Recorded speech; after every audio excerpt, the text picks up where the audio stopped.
Hey, good morning, folks. About 5 minutes out. If you want to move in, we'd appreciate it. We do have seats available up front. And just a reminder, this will be streamed from Tehama to us. When they're done, we will give you some specifics to the Butte Zone. So please remain seated after the briefing. Once again, about 5 minutes. If you start moving in, we'd appreciate it. Thank you.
Good morning, folks. 3-minute warning to the operational briefing. 3-minute warning. For those of you in the back, please start making your way forward into the briefing area. For all line leadership, please come sit in your assigned seating in the chairs near the stage. Thank you.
Good morning.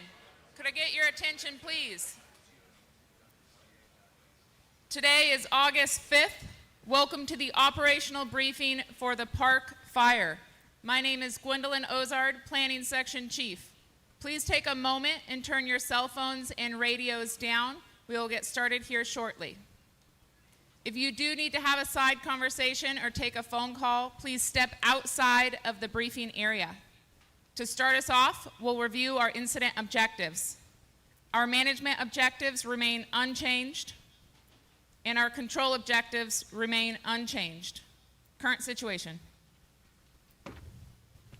Good morning, Eric Schwab, Night Operations for the Park Fire. Overall fire activity picked up a little bit yesterday than what we've seen over the last couple of days.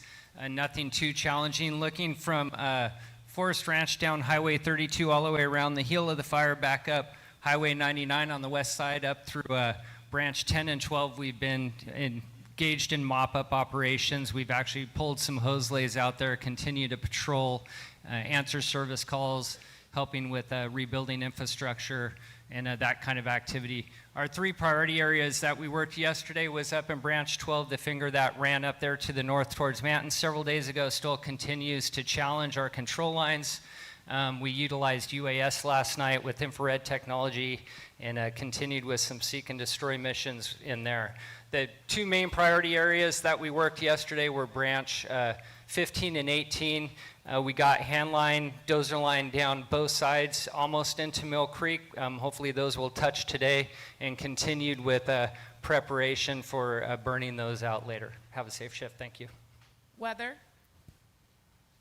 Okay, good morning, incident meteorologist Ryan Walbrin. So let's just kind of baseline everything, remind ourselves where we are. August 5th, it's hot, it's dry, and we're in Northern California. So nothing unusual there, right? The raws this morning, 40% humidity recovery out on the line. We're starting the temperatures around 70 degrees. As we get out there and work today, if you're out on Branch 5, Branch 10, 100, 105 degrees, humidities get down to 10 or 15%.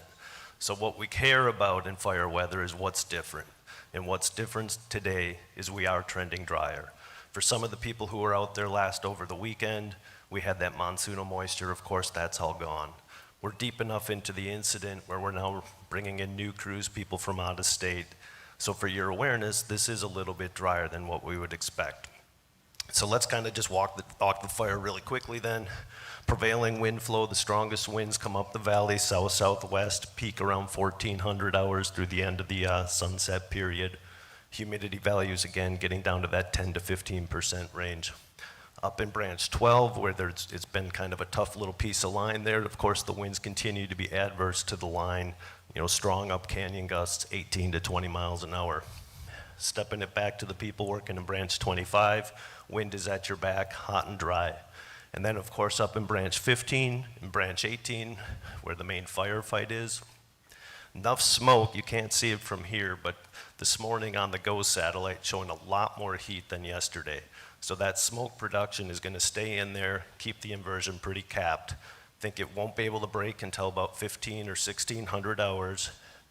For all the crews and everybody working in this area up above Mill Creek, just realize that the winds aloft are going to push the smoke, so you're not going to be able to see what's going on out there. And then the biggest thing that I want you to take away for what's different is that tonight there's really going to be no humidity recovery. So you're going to extend your burn period. First time really since this fire started that the humidity values will probably stay less than 30% for the entire 24-hour period. With that, remember that every day things happen that have never happened before. Fire behavior. Good morning, Ross Dollarhide, Fire Behavior Analyst. So many of you that are in camp this morning last came off the line after experiencing some precipitation. What I want to impart on you is we've fully transitioned into a hot, dry fire environment. So the precipitation that you saw has had no lasting effect on these fuels, to the point that the dead and down fuels are reaching critical lows. So with that, we're going to continue to see some smokes pop up on this northern edge of the fire today, especially in the more wind-prone areas. It was wind tested yesterday, and those heavies continue to burn out, especially where there was a dirty burn up in that finger off Branch 12, 12. So we're going to continue to see that today, but again, we're going to have clear air where the aircraft is going to be able to come up and assist you in your efforts. So those of you that may be working indirect or in areas where there's an intact fine fuel component, just be aware that we're starting to reach those thresholds where you may want to have a Type 3 engine in tow. So just give the conditions their due diligence and plan accordingly. As we move around that eastern side of the fire, as the IMET said, expect a little bit of smoke shading today. But as the diurnal flow picks up, this fuel will continue its, or rather this fire will continue its fuel and slope dominated path as it works through that Mill Creek drainage. Expect things to maybe get into a little bit of alignment today, and in the afternoon conditions may pick up.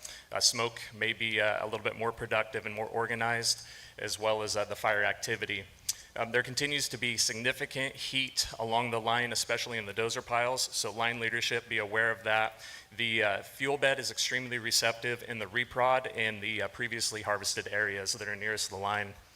Lastly, humidities are going to remain low overnight. We're going to see a much more extended burn period. So if you conduct any firing operations, just understand that the spotting potential remains very high even into the evening and nighttime hours. Thank you. Safety. Good morning, Jack Piccinini, Safety Officer for the Park Incident. Turn to page 8 in the IAP is your safety message for the day. You'll see we have 3 topics of emphasis. For each of those topics, we've provided a watch out component and mitigation components. Those will serve as your notes to be able to hold conversations with your crews during the breakout or tailboard briefings. Now listen, what I really want to talk about today is leadership. Safety isn't just about putting a safety message in an IAP. Safety isn't just about sending safety officers out on the line. Safety is about leadership. It's about holding ourselves accountable to doing the right thing. It's about holding each other accountable to doing the right thing. It's about taking care of our brothers and sisters out there. It's about following policy and procedures and good and best practices so we don't get ourselves hurt and we don't damage equipment. Now listen, that being said, the safety record on this incident has been incredible, all things considered. And that represents the levels of line leadership that are out there. Keep up that good work. Now, normally when I wrap this up, I'll say have a safe shift out there today. Today I'm going to say be a leader out there. Operational overview. Good morning, Mark Breton, Operations Chief for the Park Incident. So a lot of challenges over this fire. Okay, we're down to some of the final challenge, that last bit and piece of this incident. You've all done an outstanding job, like Safety Officer said, being leaders and continue to be those leaders to accomplish this mission. So our priorities today are going to be in our Branch 15, Branch 18, which has been a focus for the past few days and is going to continue to be our focus. We have today is a day of execution. We have a plan in place that we're finalizing the development of to finalize this incident and be done with this. So with that execution, we need you to perform, be those leaders so that we have that success. Today, we are finalizing some of the last bits of the preparation. You are part of that preparation to institute that plan to accomplish that goal. Famous coach once said, the ability is what you're capable of doing. Motivation determines what you do, and attitude determines how well you do it. So I need you to go out there and execute like a champion today. Air operations.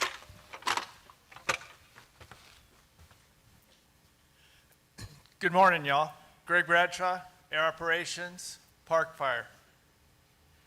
To help you meet your operational objectives, Air Operations has air attack and tankers on early up. Helco will be out over the fire.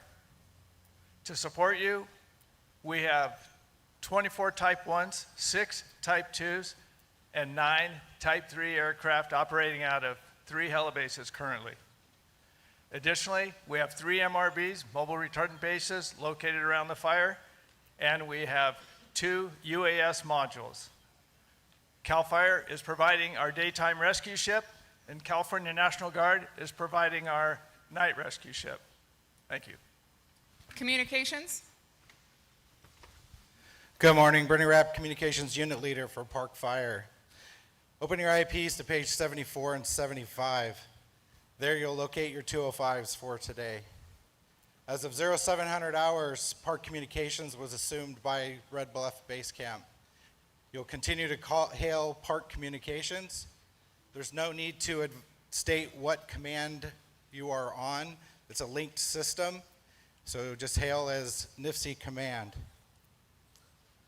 There's a new number for communications. It's also in your 204s and your 205s.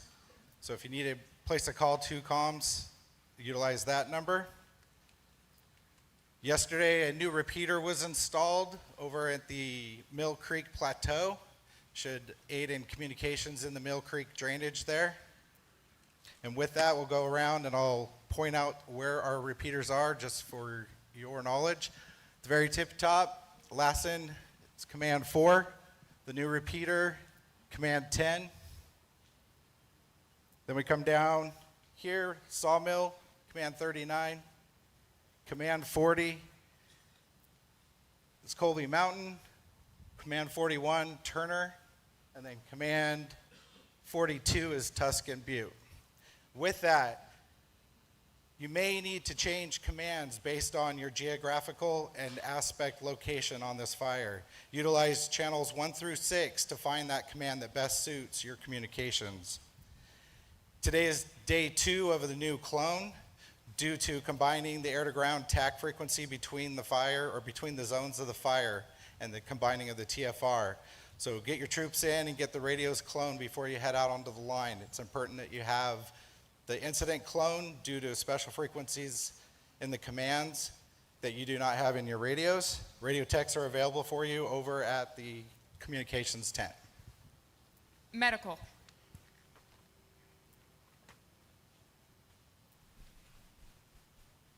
Good morning, Steve McGarry, medical for the Park Fire.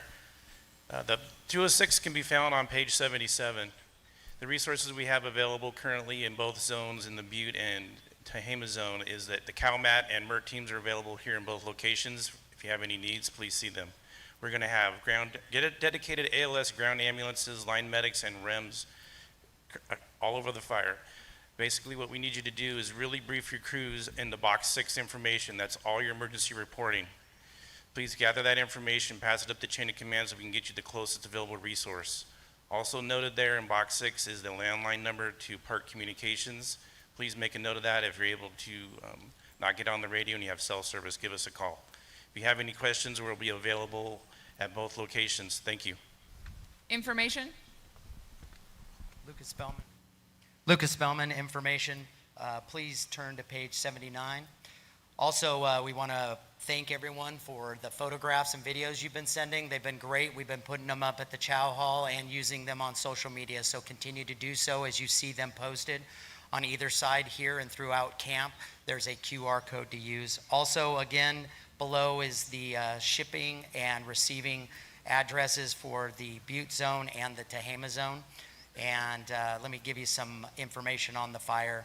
We're at 401,704 acres, 34% contained, and total personnel is 6,618. Thank you. Finance. Good morning, Bill Sturton, Park Finance. Couple things going on. Both camps, Chico and Tehama, have a finance section set up, OES trailer set up. If you look over here to your east, for the folks here, is going to be the OES trailer. To the north is going to be cost apportionment and the time. Please visit and turn in the required stuff you need. EMAC resources that are here, please make sure you check in with OES for your tracking. Line supervisors, please, it's very imperative for the cost apportionment that you validate with your resources that they're coming over to cost apportionment and doing their daily debriefs. Let's see. Water use page 81. So those that have the book, IEP book in front of you, we have the water use logs on page 81. Page 80 is an example of your shift tickets. Make sure they get in daily. QR code on page 86 has the rest of the finance message. It has about 5 elements. There are QR codes in there to help you navigate and to report. Next. We have Butte Zone Deputy Operations Jed Gaines. All right, good morning, everyone. We'll start with roll call down to the division level. Deputy Operations for the Butte Zone Dyer. Here. Branch 5 and 25 Etzen. Here.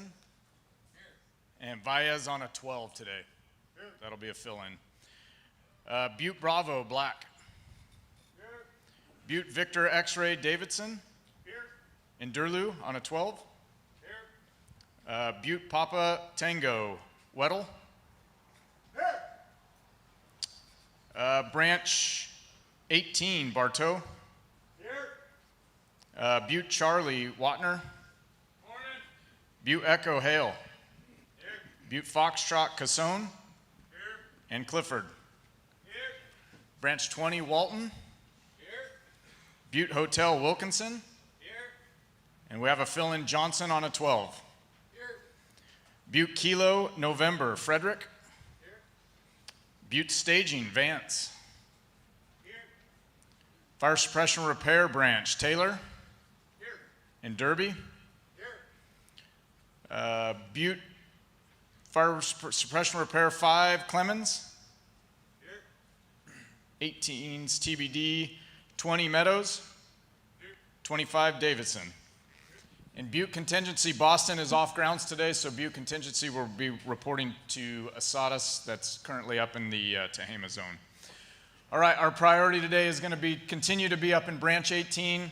We're putting together a very extensive firing operation for the Mill Creek drainage between both zones. That's currently getting worked on. We got to continue our lines down into Mill Creek. We got in off of 46 yesterday. We need to continue the other line that's been identified and get that tied up today and then plumbed and in. We're working with our counterparts on where they're coming down on the Tehama side.